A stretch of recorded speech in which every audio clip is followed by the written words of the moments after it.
a phone call came in there, so part B. Um, so it's quiet. I can't respond to her question for 2 minutes. And finally, 2 minutes in, I'm like, okay. I kind of push out this, I don't know. And she keeps going. So there's a lot of questions about love. There's a lot of questions about all sorts of things in life, you know. But a lot of them were about liking or loving things. And within about 10 minutes, 7 minutes maybe, of the conversation or the work initiating, I went from this running angry diatribe in my head to dancing around my kitchen, just saying, I don't know, I don't know, I don't know. And for me, that was really the very first taste I got of what it would be like to relinquish this addiction to knowing. And that possibly, just possibly, freedom is absolutely linked to liberating ourselves of this universal addiction. This addiction exists, according to Angeles Arrien's studies, in cultures that were 30 people and cultures that have 10 million. Or cities that have 10 million. So regardless of population size, these four universal addictions, the one of which I'm going to talk about today, which is needing to know, it's a human condition. It's a human addiction. So first of all, I invite us to not know what's going to happen today, to not know where our culture is going to stand at the end of this pandemic, to not know if you are doing well or not, to just let that go too, to just not know about it. Because what happens when we give ourselves permission to not know something is we begin to actually see the world for what it is. When we know something, we are immediately and automatically telling a narrative. We have a story. We have automatically claimed a story. And when we don't know something, what we are starting to do is to see, but with receptive vision. We're allowing the world to show us itself. So as opposed to like, this is what I'm doing with my day, boom, boom, boom, boom, boom, boom, we allow the day to open up before us. And what appears both inside and outside us, our cravings, our desires, if we gravitate towards what makes us sing and dance, to the things that bring us life. So if now you're finding yourself with extra time and you're trying to pass your boredom by starting to do these art projects you haven't touched since you were, since pre-smartphones.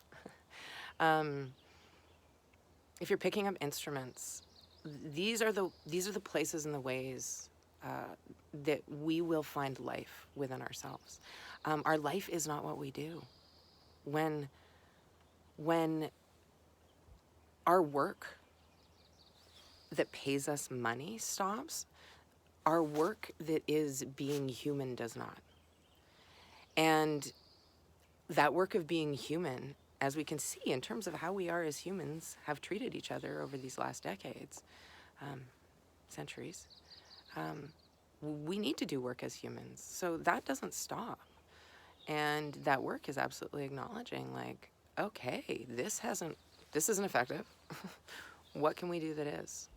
And I again want to just honor the transparency in leadership out there that I'm seeing in a few places that feels like clean, sweet, scented air to our collective lungs, to our minds, and to our hearts. Being treated like you are intelligent human beings is really important to be an intelligent human being. So if you feel like you've lost the life that you know, maybe you have, but you haven't hopefully lost your life because you wouldn't be watching this. So I want us to look at what brings life, what makes life for us, how do we define life even? I had some really cool write-ups on the etymology on my computer, but I don't think I'm going to touch into those. I think if you feel like it, research the root of the word. and see where it takes you. Go on an adventure today, looking at what is life to you? What does that mean? When was the last time you consciously decided to claim it? When did you take a deep breath with so much awareness and gratitude that you get to? Because we're being reminded of how valuable that is right now. The very first thing is breath. So let's breathe this new world into being with these lives that we hold, these patterns that we've been in. They can dissolve. That's okay. It's a bit weird at first, but let it be weird rather than scary. Again, and a really good exercise also is sitting and looking in a mirror. Just sit and look at yourself in a mirror for as long as you can. See what you see in yourself. See what you see in your own eyes. See what you see in your own heart. Allow the tears to come. Allow the emotions to bubble up and show themselves to you, looking at yourself. I hope today is an opportunity to craft such sweet gentleness and tenderness with yourself, and sweet gentleness and tenderness in your gaze on the world. I invite us to practice receptive vision, letting the world show itself to us, even if that's a 200 square foot apartment in Bed-Stuy.